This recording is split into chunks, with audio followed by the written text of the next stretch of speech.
नमस्कार साथियों, फिर एक बार स्वागत है आप सभी का अंकित इंस्पायर्स इंडिया पर। मैं हूं अंकित अवस्थी और आप आज होली के दिन दूसरे सेशन में मेरे साथ साझा हैं। चलिए, एक बहुत बड़ी जानकारी आपके साथ साझा करने का मन है और वो जानकारी ये कि अल खमनेई की मौत के पीछे प्लानिंग क्या थी, कॉन्स्पिरेसी थ्योरी क्या कह रही हैं, कैसे इजराइल और अमेरिका ने मिलकर इन्हें टारगेट किया था। इन्हें टारगेट किया था या ये खुद तैयार थे कि आपको जो करना है कर लीजिए, मैं ऐसे ही रहने वाला हूं। आज सुबह भी हमने इसी चैनल पर एक सेशन आपके साथ साझा किया था जिसमें यह बताया था कि मिडिल ईस्ट में अब इस बात को लेकर के थोड़ी अव्यवस्था है कि अमेरिका इजराइल पर फोकस कर रहा है, मिडिल ईस्ट के और देशों को जो गल्फ कंट्रीज हैं उन्हें छोड़कर चला गया है। ये सब थ्योरीज हैं, जो भी अल्टीमेट रिजल्ट होंगे उन पर चर्चा होगी। लेकिन इस बीच में एक सबसे बड़ा सवाल ये कि ईरान के सुप्रीम लीडर को मारने की प्लानिंग कैसे हुई। क्या इनकी प्लानिंग के पीछे इजराइल का अर्जेंट कोई डिसीजन था या फिर लंबे समय से कहानी चल रही थी। मीडिया रिपोर्ट्स की अगर बात माने तो ईरान के सुप्रीम लीडर अल खमनेई बहुत ज्यादा सिक्योरिटी में रहते थे, ऐसी सिक्योरिटी जिसके आसपास चारों तरफ 10 से 12 हजार सैनिक केवल इनकी सुरक्षा में रहते थे। इसके बावजूद भी इनकी सुरक्षा को भेद दिया गया। इसके पीछे की कहानी क्या है। फाइनेंशियल टाइम्स की रिपोर्ट की बात माने तो सबसे ज्यादा जो कॉन्स्पिरेसी चल रही है वो ये कि इनके ट्रैफिक कैमरास को बहुत पहले ही इजराइल ने अपनी यूनिट 8200, जिसके बारे में आज मैं आपके साथ चर्चा करूंगा, उसके माध्यम से पूरा कंट्रोल में ले लिया था। अब ट्रैफिक कैमरे के कंट्रोल से क्या फर्क पड़ता है। कैमरे तो हमारे शहर में भी लगे होते हैं, इनके कैमरे अलग हैं क्या? बिल्कुल अलग हैं। ईरान का कैमरों से कनेक्शन महिलाओं के प्रदर्शन से जुड़ा है, उसे भी हम आज के सेशन में डिस्कस करेंगे। एक थ्योरी यह भी चल रही है कि इजराइल ने मोसाद एजेंट्स को ईरान में डॉक्टर्स बनाकर भेजा हुआ था। उन डॉक्टर्स ने क्या किया, आज उसके बारे में भी चर्चा करेंगे। ऐसी बहुत सी थ्योरी हैं, जिनमें से एक थ्योरी यह तक कहती है कि आईआरजीसी के टॉप कमांडर्स में मोसाद ने इन्फिल्ट्रेट किया हुआ था। आइए एक एक करके सारी थ्योरीज को डिस्कस करते हैं। जो भी प्रमुख सुर्खियां हैं उन्हें आपके साथ चर्चा में लेकर आते हैं, क्योंकि इजराइल जब भी कोई बड़ा हमला प्लान करता है तो उसकी प्लानिंग लंबे समय से कर रहा होता है। आपको याद होगा, फिर चाहे वो पेजर धमाके हों या फिर हाल ही में अमेरिका के सीआईए द्वारा वेनेजुएला से मादुरो को उठाने का मामला हो, ये सारी की सारी तैयारियां लंबे समय से की जा रही होती हैं, दिखती अंत में जाकर हैं। इसीलिए इन सभी पर चर्चाएं बहुत हो रही हैं। चर्चाओं से आगे बढ़ेंगे, लेकिन उससे पहले आपको एक जरूरी जानकारी दे दें कि हाल ही में वेनेजुएला हो या फिर ईरान, सभी जगह एआई का इस्तेमाल हुआ है किसी भी प्रकार के हमले की प्लानिंग में। और ऐसे में एक क्लॉड नाम से एंथ्रोपिक का जो एआई टूल है उसकी बहुत जिक्र रही है। और वो क्लॉड हमने जो अपने एआई टूल्स अपने सेशन में सिखाने की बात की है, हम वहां पर उन्हें सिखा रहे हैं, आपको इंट्रोड्यूस करा रहे हैं। इसलिए नहीं कि उससे हमले किए जा सकें, इसलिए कि आपको पता हो कि ये होता क्या है, इसके प्रॉम्प्ट्स कैसे होते हैं। अगर आप चाहें तो एआई का जो हमारा कोर्स है, जिसका लिंक कमेंट बॉक्स में पिन है, उसे आप एनरोल कर सकते हैं। होली के अवसर पर हमारा ऑफर एक्सटेंडेड है, आपको यहां पर मिल जाएगा। इसके अलावा अगर आप किसी कॉम्पिटिटिव एग्जाम की तैयारी करते हैं या हमारी बुक्स लेना चाहते हैं तो अपनी पाठशाला और बातें बाजार की एप्लीकेशंस पर तमाम सभी कोर्सेज पर होली के अवसर पर फ्लैट 50% ऑफ चल रहा है। आप जाकर उन्हें जाकर अवश्य चेक कीजिएगा, यह अपडेट आपको मध्य में दिया जा रहा है। साथियों, अल खमनेई एक वर्ल्ड क्लास लीडर, शियाओं के लिए वो नेता जो कि धार्मिक नेता के रूप में जाने गए, ना कि किसी राष्ट्राध्यक्ष के रूप में। दुनिया भर के शिया उन्हें अपने सुप्रीम लीडर की तरह देखते आ रहे हैं। वर्ल्ड के अंदर जो प्रतिक्रियाएं हैं उससे यह बात स्थापित भी हो रही है। इजराइल ने उन्हें उन्हीं के घर में उनके परिवारजनों के साथ निशाना बनाया, सुर्खी बनी खमनेई इज डेड। लेकिन यह खबर जितना आसानी से अमेरिका और इजराइल ने दे दी, इसके पीछे अब बहुत सी कॉन्स्पिरेसी थ्योरी चल रही हैं। ऐसी बहुत सी गोपनीय कहानियां चल रही हैं कि नहीं, कुछ तो ऐसा था जो ईरान और वो अमेरिका और इजराइल ने दुनिया से छुपा कर रखा था। ऐसा क्यों? असल में खमनेई के चारों तरफ अगर सुरक्षा घेरा देखें तो वो अपने आप में एक चर्चा का विषय रहता है। इनके चारों तरफ की जो सुरक्षा है उसे वली ए अम्र फोर्स कहा जाता था। सफा ए वली ए अम्र, इस प्रकार की एक फोर्स जो केवल सुप्रीम लीडर की सुरक्षा में लगी रहती थी। ये आईआरजीसी की एक खास और गोपनीय इकाई होती थी। मैं आपको आज के सुबह के सेशन में भी ये जानकारी दिया था कि ईरान के पास जो आईआरजीसी है, ईरान की रेवोल्यूशनरी गार्ड जो फोर्सेस हैं, ये असल मायने में सुप्रीम लीडर की सेना है। ईरान में दो तरह की सेना होती है, एक वो जो ग्राउंड और इंटरनेशनल बॉर्डर्स को मैनेज करती है, और एक वो जो केवल धर्म की सेना है, यानी कि शिया धर्म के सुप्रीम लीडर के आदेश की पालना में है। वो अगर कहेंगे कि ईरान ही नहीं दुनिया में कहीं पर भी शियाओं के साथ दिक्कत है, तो आईआरजीसी उनकी टेक केयर करने वाली एक फोर्स की तरह बिहेव करती है। लाखों की संख्या में यहां पर वेल ट्रेन्ड सैन्य कमांडर उपस्थित हैं। अमेरिका इसे एज ए आतंकी संगठन ट्रीट करता है। इसी आईआरजीसी की कई यूनिट्स हैं। तो सुप्रीम लीडर की जो रक्षा करने वाली यूनिट थी, जो यहां पर खमनेई की जो सुप्रीम लीडर खमनेई है, उनकी जो रक्षा करने वाली टीम थी, उसमें वली ए अम्र फोर्स का जिक्र है, जिसमें 10 से 12 हजार लोगों की संख्या थी। और वो जो संख्या थी वो बहुत ही चुनिंदा फाइटर्स की थी, जिन्हें सीक्रेसी रखना सबसे ऊपर सिखाया जाता था। बहुत टफ तरीके से इस सेना में सिलेक्शन होता था, और इसका काम जो है वो आईआरजीसी के टॉप लोगों में से चुनकर वली अम्र तक पहुंचना होता था। बिल्कुल ऐसे समझिए जैसे हमारी सेनाओं से एनएसजी कमांडर्स का निकलकर बाहर आना, प्रधानमंत्री की सुरक्षा में लगना, बिल्कुल कुछ उस तरह से ये एक यूनिट थी जो सुप्रीम लीडर की सुरक्षा में काम करती थी। यहां पर यह ध्यान देने वाली बात है कि ये खमनेई के गुरु खुमैनी जो हैं उनके आइडिया पर बनी थी। तो खुमैनी भी इसी तरह गए, खमनेई को भी अमेरिका ने टारगेट किया, लेकिन इन सबकी एक रिलीजियस विचारधारा है और उस धारा को एग्जीक्यूट आईआरजीसी करता है। हाल ही में इस आईआरजीसी के चीफ जो हैं वो बदले गए थे। ईरान की जो सुप्रीम लीडर की जो ये यूनिट है, उसका जो वली ए अम्र फोर्स है, इसके चीफ को बदला गया था। तो सस्पेक्ट्स की जब सूची ढूंढी जाती है कि कहां पर फेलियर हुआ, इतनी हाईटेक सुरक्षा के बावजूद कैसे खमनेई को निशाना बनाया गया, एक बड़ा सवाल यहां पर और तैर रहा है। क्या खमनेई को नहीं पता था कि अमेरिकी हमले हो रहे हैं? उन्हें घर में रहने की क्या जरूरत थी? वो ऐसे समय पर बंकर भी जा सकते थे, यानी कि वो बंकर्स जो घरों के नीचे सुरक्षित जगहों पर बनाए जाते हैं। अक्सर जब भी युद्ध का समय होता है, टॉप लीडर्स जिनकी जान को खतरा होता है, वो बंकर्स में या उन सुरक्षित जगहों पर शिफ्ट हो जाते हैं जहां से उनको निशाना ना बनाया जा सके। तो क्यों खमनेई को यह विश्वास था कि उन्हें निशाना नहीं बनाया जाएगा? या फिर खमनेई खुलकर सामने आ रखे थे कि तुम्हें निशाना बनाना है बना लो, मैं तो एक व्यक्ति हूं, मेरा विचार ऑलरेडी पूरी दुनिया में फैला हुआ है और उस विचार से लोग आगे भी इस आंदोलन को ले जाएंगे।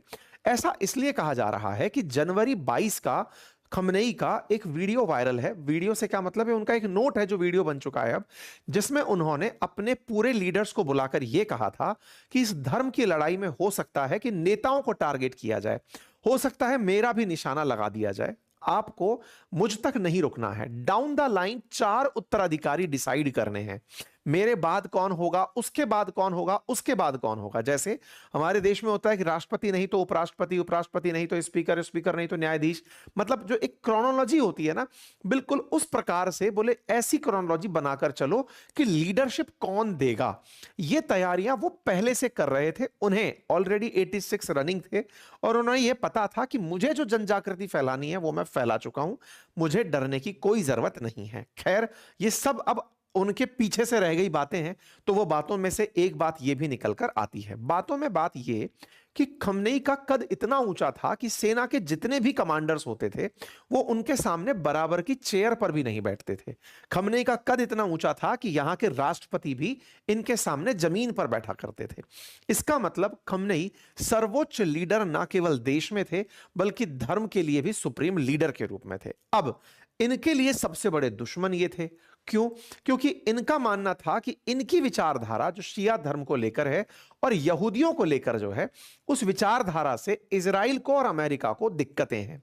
उस दिक्कत को ये मिटाना चाहते थे, इसलिए इनका टारगेट किलिंग हुआ। टारगेट किलिंग घर के अंदर हुआ। अब उसकी कई थ्योरी निकल कर आई।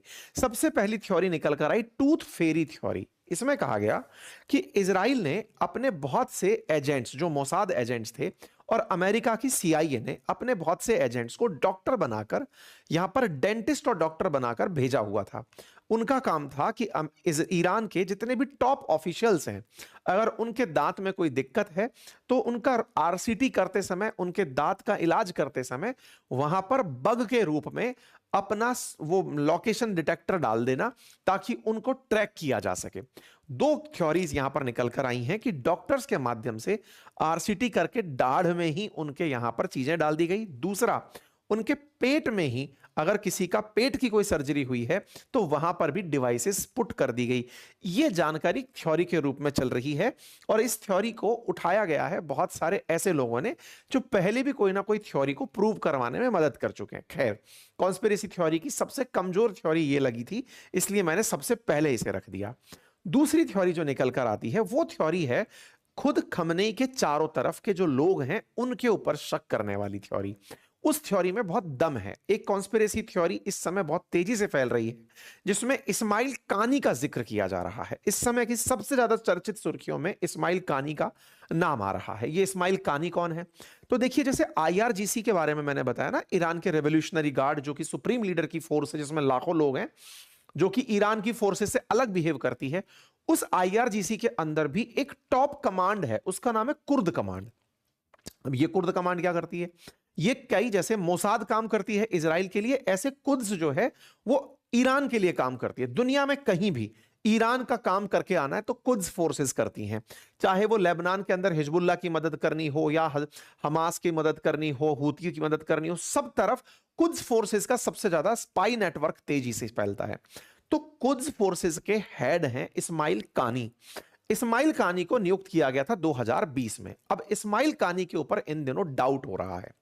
ऐसी न्यूज चल रही है कि इस्माइल कानी हर उस व्यक्ति जिसकी इजराइल ने मतलब हमला किया, इजराइल ने जिसे टारगेट किया, चाहे वो नसरुल्लाह हो हिजबुल्लाह का, या फिर ये खुद क्या बोलते हैं अपने सुप्रीम लीडर हो खमनेई हो, या फिर कासिम सुलेमानी हो, इनके जितने भी चीफ लोग मरे उन सबके पास उस समय इस्माइल कानी था और इस्माइल कानी बच गया और वो सब लोग मर गए।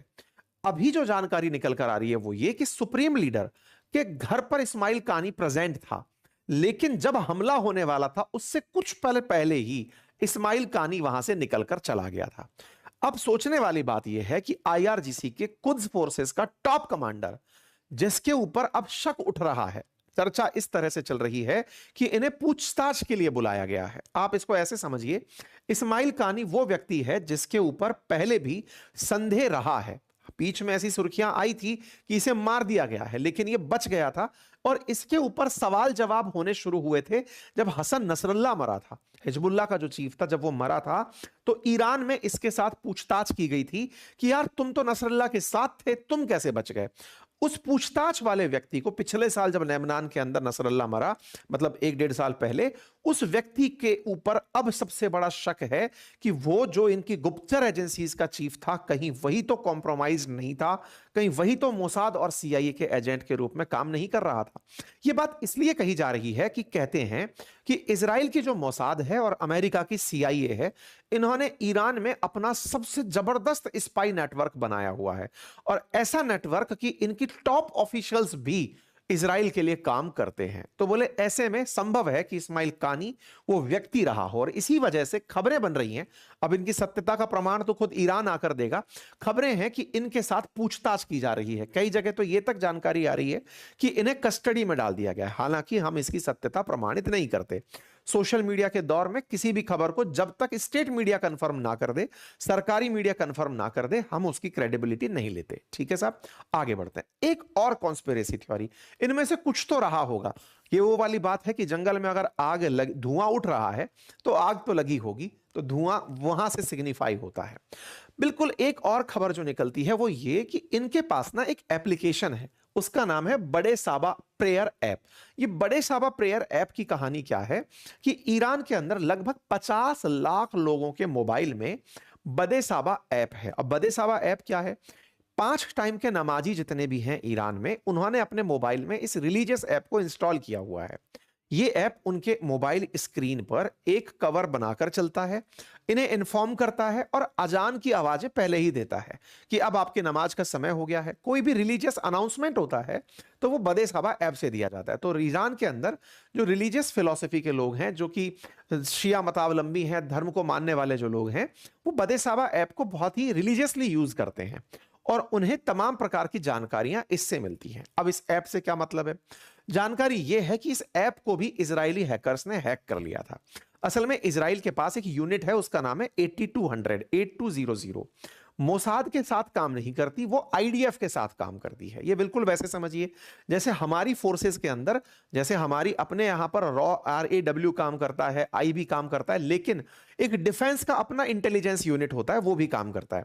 ऐसे ही इजराइल के डिफेंस के अंदर ये काम करने वाला यूनिट 8200 है।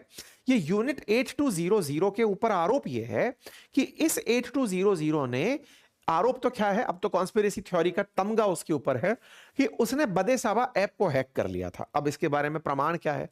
प्रमाण यह है कि जिस समय ईरान में हमले हो रहे थे, उस समय जिन जिन के मोबाइल में बदे साबा था, उनके यहां पर मैसेज फ्लैश हुआ था कि मदद आ पहुंची है। ये जो आपने एक खबर सुनी थी ना, उस समय पर मैंने आपको बताया था कि हेल्प हैज अराइव्ड।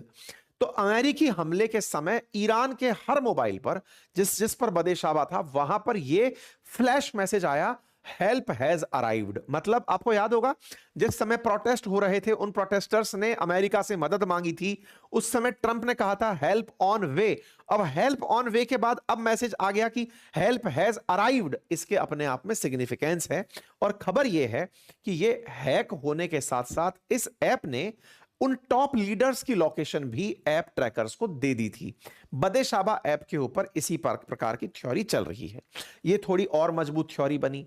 इसमें सबसे मजबूत जो थ्योरी बनी, जिसकी सबसे ज्यादा चर्चा चल रही है, वो चर्चा है खमनेई को पूरी तरह से ट्रैक करने की चर्चा। यह रिपोर्ट निकाली है फाइनेंशियल टाइम्स ने। फाइनेंशियल टाइम्स का कहना है कि इजराइल ने पूरी तरह से जो तेहरान का ट्रैफिक कैमरा है, उसको हैक कर लिया था। अब वो क्या कहानी है, उसको समझते हैं। कहानी कुछ इस प्रकार से है कि आपको याद होगा कुछ समय पहले ईरान के अंदर महिलाओं द्वारा महसा अमीनी के नेतृत्व में एक प्रोटेस्ट किया गया था। महसा अमीनी उनका चेहरा बनकर आई थी। महिलाओं का था कि ये हिजाब नहीं पहनेंगी और हिजाब ना पहनकर ओपननेस को स्वीकारेंगी। महिलाएं सड़कों पर उतरी और उन्होंने अपने जो बुर्के और हिजाब हैं उनको त्याग दिया, आग लगा दी। ये कहा कि आप हमें जबरदस्ती हिजाब नहीं पहना सकते, या हमारी चॉइसेस हैं, हमें क्या पहनना है क्या नहीं पहनना है। ईरान में खमनेई सरकार इस पूरे काम को अमेरिका प्रेरित मानती थी। उनका कहना था कि इन्हें भड़काया जा रहा है तो ऐसे लोग जो धर्म के विरुद्ध चल रहे हैं, क्योंकि ईरान एक मुस्लिम कंट्री है और वो देश का रिलीजन मुस्लिम मानती है। तो जो लोग धर्म को तोड़ रहे हैं, वो देश को तोड़ रहे हैं। इनको ट्रैक करने के लिए पूरी जगहों पर कैमरे लगाए गए थे, और वो जो कैमरे लगे थे ना, वो चेहरों को डिटेक्ट करते थे। और ईरान ने बकायदा 2023 में हर नुक्कड़ चौराहे पर इस तरह के कैमरे लगाए थे, जो महिलाओं को ट्रैक करते थे, चेहरों को ट्रैक करते थे, गाड़ियों को ट्रैक करते थे, नंबर ट्रेस करते थे। जो इस तरह की हरकत कर रहे हैं, उनके घर पर चालान पहुंचना, अगर वो रिपीटेटिव ऑफेंडर हैं तो उन्हें जेल में डाल देना। इस तरह की घटनाएं इन कैमरों से हो रही थी। अर्थात ये सिंपल कैमरे नहीं थे जो ट्रैफिक का हाल बता रहे थे, ये वो कैमरे थे जिनसे पूरी तरह से कानून व्यवस्था बनाई जा रही थी। इन्हीं कैमरों में इजराइल के द्वारा हैकिंग की गई। वो लंबे समय से इन्हीं कैमरों की मदद से सारा की सारा रास्ता मैप कर रहा था इनके लीडर्स का। ये लोग महिलाओं को ट्रैक कर रहे थे, वो लीडर्स को ट्रैक कर रहे थे। और इन्होंने बकायदा इस पूरे काम को करने के लिए बहुत पहले ही सेंधमारी कर ली थी, क्योंकि ईरान लगातार इलेक्ट्रॉनिक सर्वेलांसेस बढ़ा रहा था और इन इलेक्ट्रॉनिक सर्वेलांसेस की खबर यूएन तक में चली जा रही थी। यूएन में चर्चा का विषय यह बना था और ईरान यहां पहले ही घुस चुका था। यह सबसे प्रमुख कॉन्स्पिरेसी थ्योरीज में से एक चल रही है। कहा जा रहा है इजराइल कई समय से यहां पर तैयारी कर रहा था और मोसाद और यूनिट 8200 तेहरान में सभी ट्रैफिक कैमरों में अपनी सेंधमारी कर चुके थे। वो बकायदा पैटर्न ऑफ लाइफ बना रहे थे कि कौन अफसर कहां जाता है, कब आता है, कौन ड्राइवर किसके साथ बैठता है, सारी की सारी चीजें। इतना ही नहीं, जहां पर खमनेई रहा करते थे उनके आसपास के मोबाइल फोन टावरों को हैक कर दिया गया था, ताकि हमले के समय पूरी समय कैमरे, मतलब जो मोबाइल नेटवर्क हैं, वो बिजी दिखें। एक इंटेलिजेंस अधिकारी की बात माने तो वो ये कहते हैं कि उन्हें तेहरान का इतना अनुभव है जैसे इजराइल के यरूशलेम का। एक एक गली नुक्कड़ चौराहे वो लोग जानते हैं। उन्हें यूनिट 8200 और मोसाद के ह्यूमन सोर्सेज और मिलिट्री इंटेलिजेंस से सारी जानकारियां उपलब्ध हैं। इसका मतलब खमेनी की हत्या की प्लानिंग लगातार लंबे समय से स्ट्रेटेजिकली की जा रही थी और उस स्ट्रेटेजी में इनके घर के चारों तरफ के सारे मोबाइल टावर्स, इनके यहां आने जाने वाले लोग, इनके यहां पर हो रही सारी गतिविधियों पर लंबे समय से नजर रखी जा रही थी। यहां पर खमेनी जिस जगह रहते थे वो बिल्कुल एक क्राउडेड जगह थी। उस क्राउडेड जगह के मध्य में इन्हें टारगेट किया गया। लेकिन अब एक बड़ा सवाल बनता है और वो बड़ा सवाल ये कि सीआईए और मोसाद जब ये सब जानते ही थे, पैटर्न पता थे, तो हमले में इतना देर क्यों लगाए? पहले ही खत्म कर दिए होते। ऐसा थोड़ी है अचानक पता चला होगा, इन्हें तो बहुत समय से पहले पता होगा। बिल्कुल हमें नहीं, ओपनली ये बात स्वीकार करते थे कि उन्हें निशाना बनाया जा सकता है। अमेरिका के दुश्मन नंबर 1, इजराइल के दुश्मन नंबर 1, लेकिन वो आतंकवादी नहीं थे। वो धर्म के लीडर थे ईरान के लिए। अमेरिका की नजर में वो आतंकवादी थे।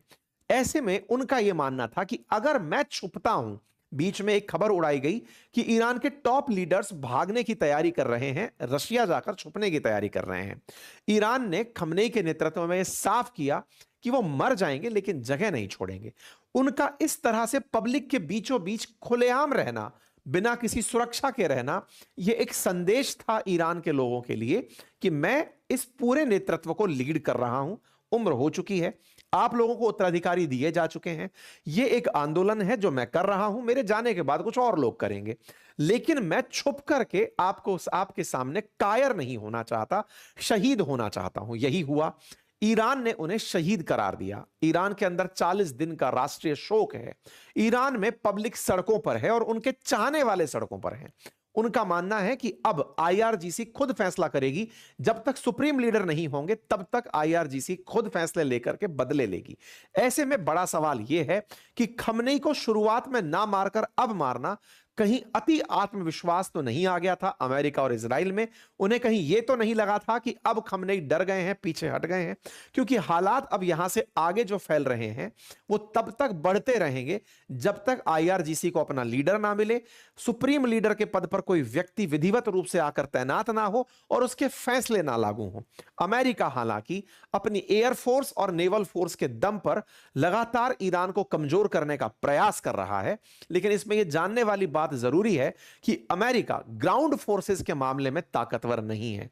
उसके जो बेसिस पर बैठे हुए सैनिक हैं वो मिसाइल, एयरफोर्स और नेवल फोर्स के तो यूजर हो सकते हैं, लेकिन यदि हॉर्मुज स्ट्रेट को ब्लॉक करने की बात हो या फिर ग्राउंड पर जाकर के उन्हें गोलों से मारने की बात हो, अगर ईरान उसे करने में लगता है तो अमेरिका के लिए बहुत ज्यादा चुनौतीपूर्ण हो सकता है ईरान से निपटना।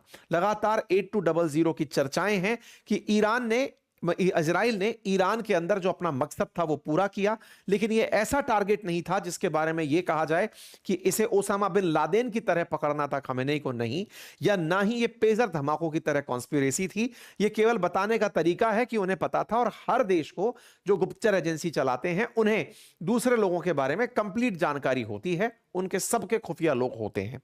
खैर, आपको इस बीच में क्या लगता है? इन तमाम थ्योरीज में आपको सबसे ज्यादा कौन सी ऐसी थ्योरी है जो कन्विंसिंग लगती है, या फिर इसके अलावा यह बात कि उन्हें तो पहले से पता था कि मुझे तो मारा जाना ही है, तभी तो राजधानी में बीचों बीच रहते थे, कोई बंकर उन्होंने ले नहीं रखा था, रेगुलर दिन के टाइम पर बाहर निकलकर जनता को संबोधित करते थे, अपनी मीटिंग्स लेते थे, तो वो तो पहले से ही सर पे कफन बांधकर घूम रहे थे कि ठीक है, मारोगे तो मार दोगे, मेरा विचार जिंदा रहना चाहिए। क्या खमेनी उसमें कामयाब हुए?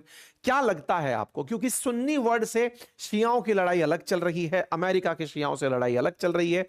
खमेनी को किस तरह से इजराइल और अमेरिका ने ट्रीट किया, इन सब पर आप क्या सोचते हैं? अपनी राय जरूर कमेंट बॉक्स में दीजिएगा। चैनल पर नए हैं तो सब्सक्राइब कर लीजिए। बाकी होली की शुभकामनाएं आप सभी के साथ फिर एक बार साझा करता हूं, और हमारे कोर्सेज जो एआई से जुड़े हुए हैं वो हमारे एप्लीकेशन पर उपलब्ध हैं, लिंक कमेंट बॉक्स पे है। और होली के अवसर पर तमाम अन्य जो कोर्सेज हैं उन पर भी ऑफर चल रहा है, आप उनका लाभ ले सकते हैं। बहुत बहुत धन्यवाद।